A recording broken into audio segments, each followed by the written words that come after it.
Last split, I did not hit Challenger. Now, frankly, I found this embarrassing. After hitting Challenger every single season since I was 16 in Season 7, Rank 1 in Season 12, Challenger in Korea Season 13, I failed. Did I just hit a new world record in getting washed up? Or what had happened?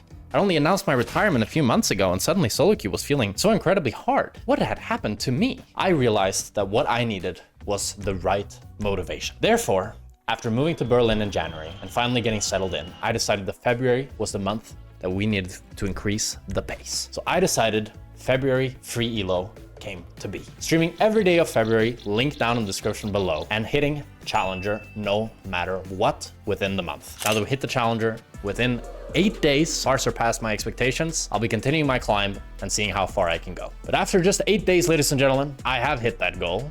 So I want to take you through my journey, tell you my story, and what I learned. Now, first of all, let's talk a little bit about the power of goals, the power of a mindset. I think goals are incredibly important in every avenue that we try to pursue and every pursuit of success that we want. So for me, setting this goal was incredibly important to me because it actually finally gave me the push and the motivation that I needed to take things to the next level. Now, mindset. Why is mindset so important? I think mindset is incredibly important because it contextualizes everything that we do. If I went into this challenge with the mindset that I was washed up, I don't think I would have succeeded, especially not as much as I did. But what I thought to myself was, no, I'm not washed up. I'm rusty. You might think there's only a small difference there, but that's a big difference. Because if you're rusty, that means that all you need is to put in the time and you'll get the skill back. But if you're washed up, ooh, that's a different story, buddy. Might be time to just throw in the towel. Might not be able to do much more. So for me, that was incredibly important in giving me the reassurance and the confidence that I needed to pursue on and actually give it my all and trust in the process. So I would advise you, dear viewer, that if you want to climb, set good realistic goals for yourself and figure out the mindset of an improver. Figure out what you need to work on, have the mindset to be confident and that you can learn and you can improve and you have skills and mechanics to rely on.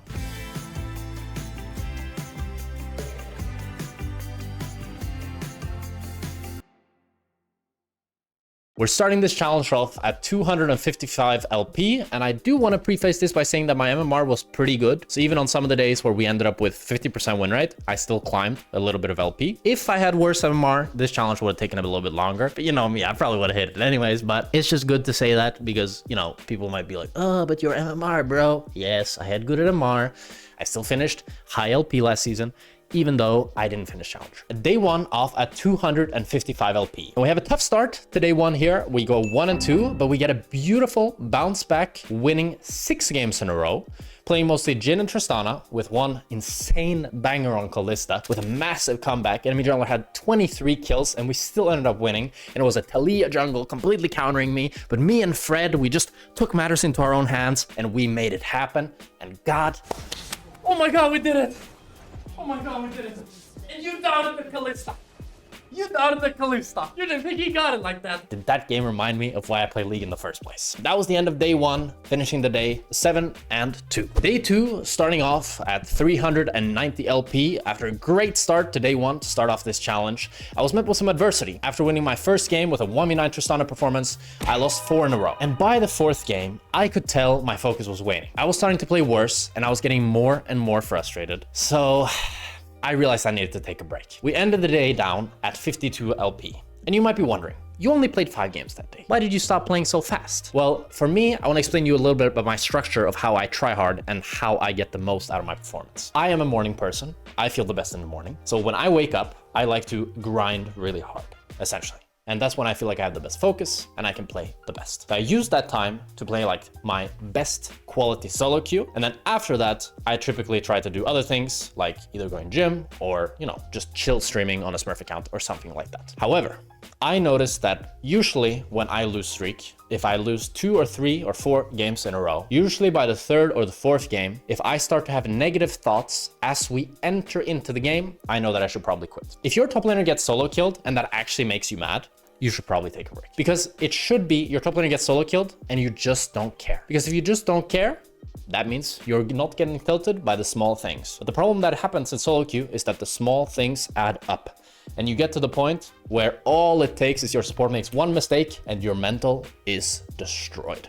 And that's what we want to avoid. And that's why I highly recommend, after you lost a few games in a row and after you stop feeling as fresh as you normally do, take a break, because you will be rewarded. And speaking of, day 3 started off at 348 LP, but I was rewarded for my patience yesterday. I won all 7 games that I played, winning games on MF, Seri, Jhin, and Kai'Sa, and we finished the day with a smile on my face, up over 150 LP. And this is why I believe mindset and confidence and being really intentional with your games is really, really important. Because at least for me on a good day, I feel like I could carry nearly every game, while me on a bad day, I lose every game. So I think it's really important that when you have those bad games, be willing to take that break and be willing to reset for a better tomorrow. Moving on to day 4, we're starting off at 514 LP. Challenger in this race started out at 700 LP, but moved all the way up to 800 LP as I was playing, as people were getting higher and higher elo.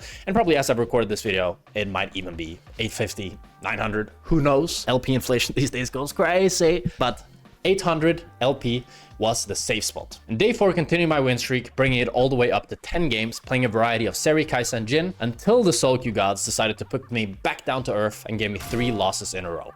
These were some pretty frustrating games. As I told you earlier, I could tell by the 3rd game I was starting to play worse, and I was starting to lose focus, starting to get a little bit more tilted, so I cut my losses there. Going into day 5, starting LP at 531.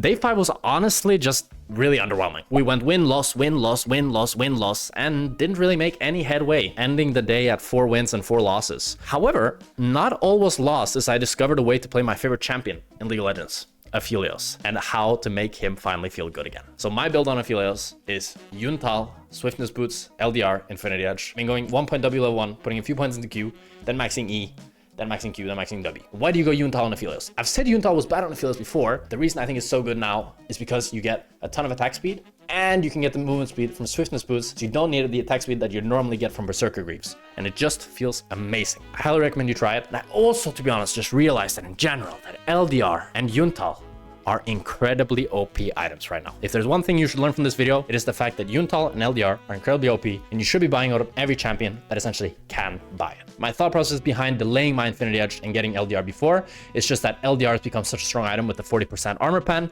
and IE is just so expensive. 3,600 gold. Bro, freak. Am I a millionaire? I'm not gonna afford that. So I'm gonna go LDR first, and then I'm gonna buy a crit cloak, and then now I got 65% crit, so you can suck my with your Infinity Edge. Excuse me, freak. It had to be said. And also, it's important to note that with LDR, many people think, oh, why buy LDR? Enemy has bought no armor. Well, the thing is, armor scaling in League is crazy. So people is like level 12, level 13, they nearly have like 100 armor, especially melee champions. Range champions will have like 80, 90 armor. So you should still get LDR, even if they haven't actually bought any armor, just because the base scaling scales so fast up with levels. So that's why LDR is such a good scaling item, regardless if they buy armor or not. Also, side tangent, in the last 2 games I lost in the stream, I played against an MF that lane swapped both games and was able to kill my jungler both times. I'm pretty sure if you're Master Plus watching this, swapping a solo queue is really OP. And I was contemplating it, but then I thought to myself, people are watching me stream. They don't want to see me swap. I'm not gonna dive that low for elo. But I feel like people never expect it, and if you're able to kill the enemy jungler on the invade, you kind of just win the game, because he's set so far behind. I don't want people swapping in my games. So actually, I take all that back. Don't swap, don't swap, don't swap. Moving on to day 6. So then our starting LP was 554, and my Aphelios was rewarded. All of my Aphelios games went swimmingly, and I was reminded why I fell in love with this champion in the first place. The new build felt great. Being able to have both attack speed from Yuntal and movement speed from Swiftness Boots made the champion actually feel good again. And in general, this day went great as I just stacked up wins and wins on Aphelios and ended the day 6-1. And I went really optimistic, really happily into day 7, but the sleep paralysis demon had it in for me, as I didn't sleep well, and it was overall a tough day for me. I just wasn't really feeling League at all, and my hands weren't working how I wanted them to work. And it certainly didn't help the fact that my first game of the day was a 45-minute loss where I was kind of just inting from the start, and then my team tried to carry me, and I was just a little bit too heavy, and I even got the full build, and I was still useless, and I was just wondering, what the hell even happened here? And then I got carried another game, and then I lost another, and I ended the day 1-2, and I decided, yeah, that's it for me today. I'm just not feeling it. I'm not playing well. Better call it while I'm still ahead. Moving on to day 8. This day was the day of destiny. I needed just 5 wins to get the challenger, and I was determined to get it. I maintained my tactic of still just playing what champions I felt like and trying to enjoy that. As you might have seen throughout this video, I haven't really been playing the most popular champions that I normally recommend people like MF and Corki and Jinx, as that's not the philosophy I take when it comes to solo queue. I just play what I enjoy. And that is the philosophy that I recommend that you, and what I always recommend in general, people take. League is a more enjoyable game when you play what you find fun, and it's easier to learn, and you will play better. Even at the highest skill levels, I'm playing in challenger games, and I'm still first picking Aphelios, saying, fuck it, I don't care about the matchup. And of course, if enemy ADC is really bad or is really good, I might get fucked because Aphelios does have some really bad matchups. But I'm willing to take that risk because I think I can call it. You know, I think I can play well enough that I can make Aphelios work no matter what. That's just an example. But the point being that I think playing what's comfortable for you and playing what you're good at is so much more valuable than playing meta.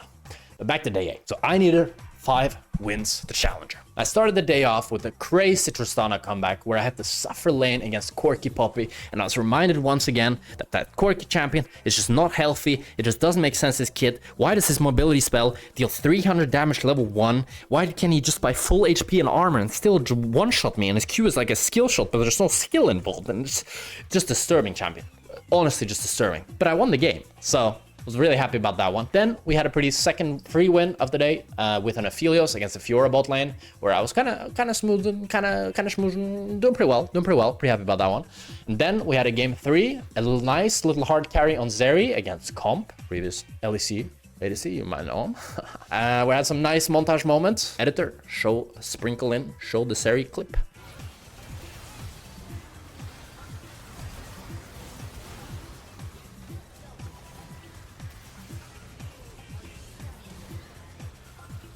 GG, lads. GG.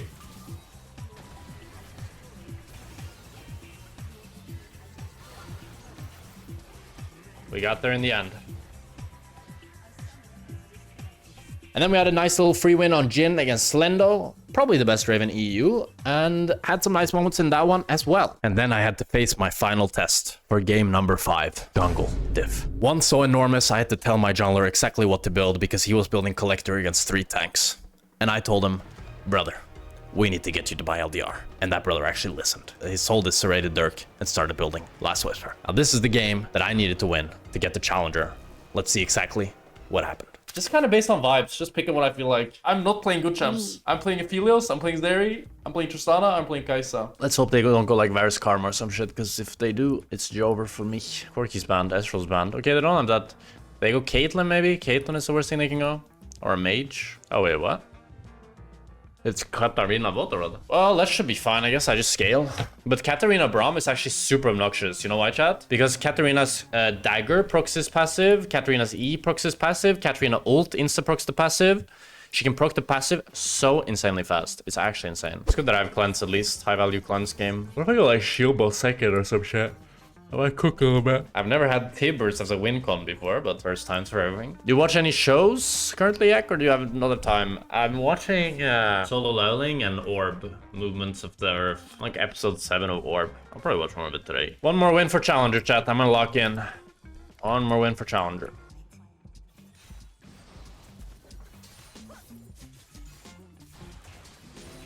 Hey.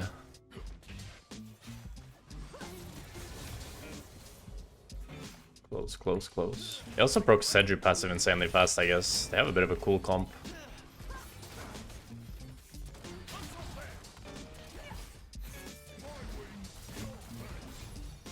Nice, got a little chunk there.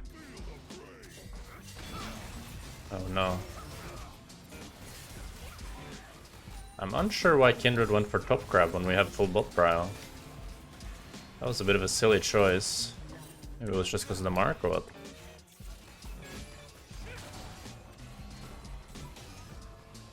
I stay. Katarina will TP back.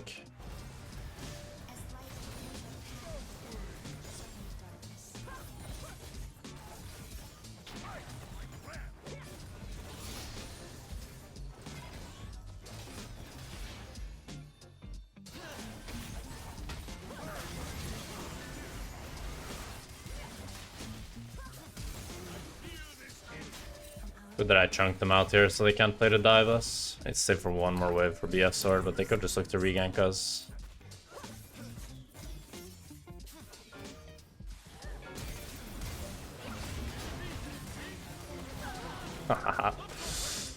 Nerds! Nerds! Lusa nerds! I was thinking they could try to regank us, but I don't know how good it will be. And they tried. Alright, so we got the Feats of Warfare. And I got 50 AD on my first purchase.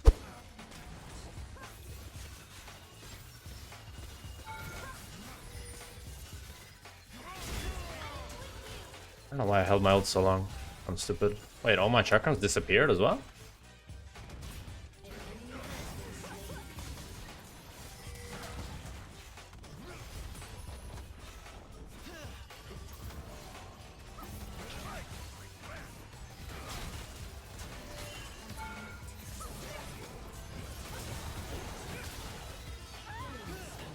Huge. And she has ulti as well. GG. GG. You got f***ed. I get the plate. GG. Oh, you wait. I might be back there. Let's see. I have cleanse. How do I play this? I juke to the side? No, I don't. I think I'm maybe just fine, to be honest. She's gonna go for me?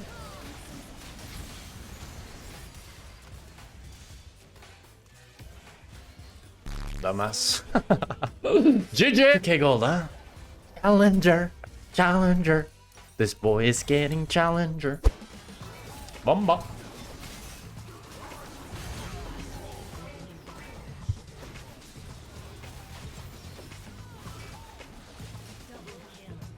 Well, I'm getting more fed. Katrina Fresh, no?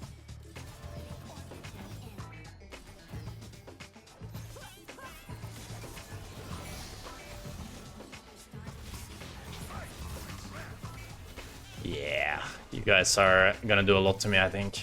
Don't be too threatening here.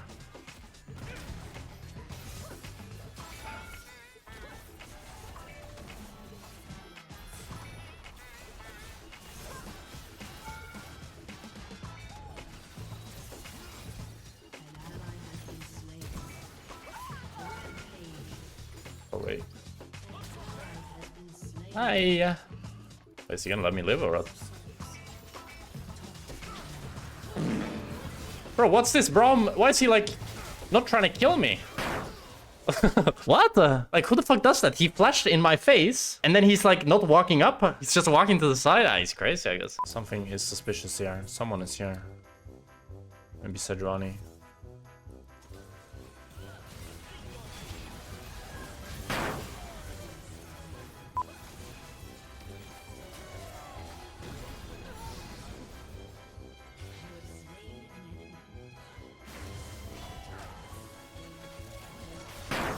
So cringe this game. So cringe. My team is so fucking lost, it's insane. But my support jungler really lost. Most of my jungler.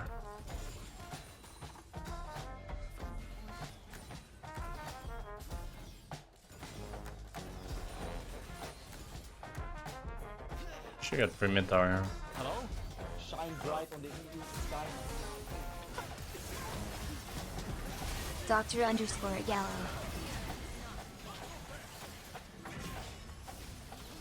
It's unreal, man. How much more useful this Sejuani is. The fuck? She got mind controlled. Even if she kills me, you're the shutdown, bro, not me. Bro, she's going collector. She's going collector. Into 3 tanks. Why would you go collector? Look at enemy team composition. What is this? They TP'd behind or what? Oh my god, I'm legit dead.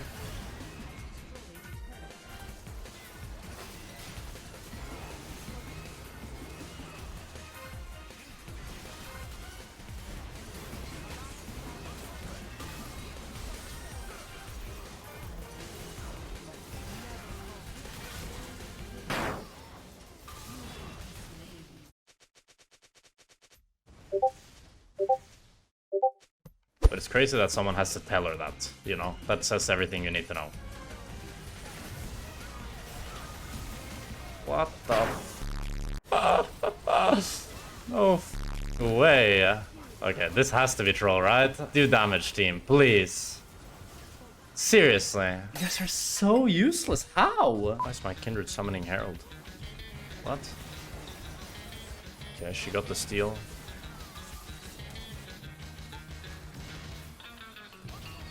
What is this, Scalio? This is really bad.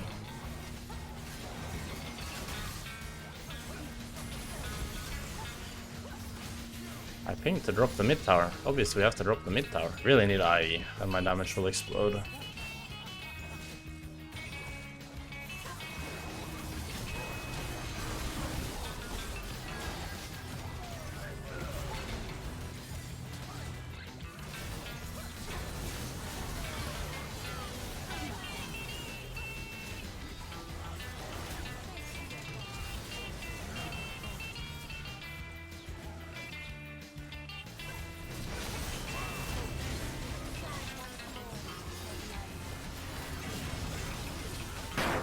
What?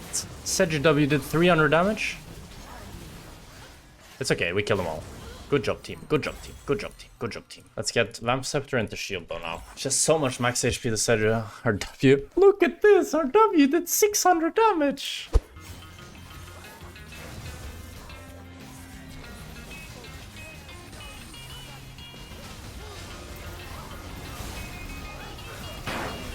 I legit can't move. Oh my god. I was CC'd for 4.5 seconds there. That's insane. If I got the time to flash, I could 1v9 this fight. Oh, this is...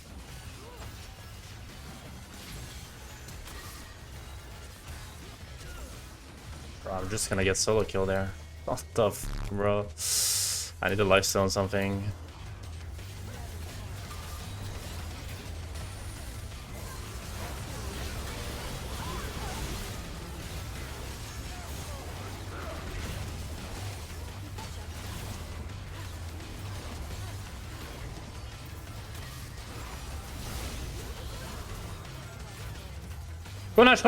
Punish!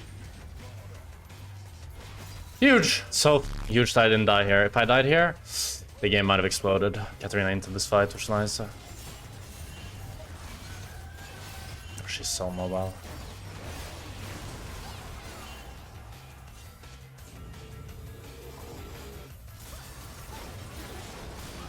Nairo, you dumbass!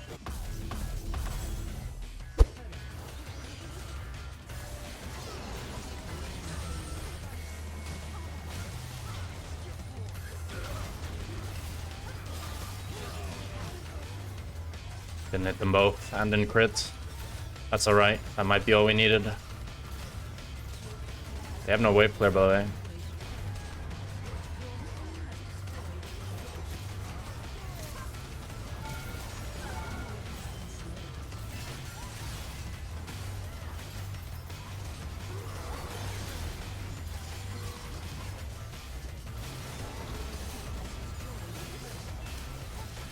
Let's go. Yes, sir, baby. We have to make it a bit difficult, huh? We have to make it a bit difficult. I understand. Couldn't give me the free win. Had to work for it. Challenger, come home, baby. 810 LP. The challenger cutoff is 806. Light work. Ratax. Grats on Shall Jack less than 3 WP1 V9 performance. Thank you very much, Ratax. It took us 8 days.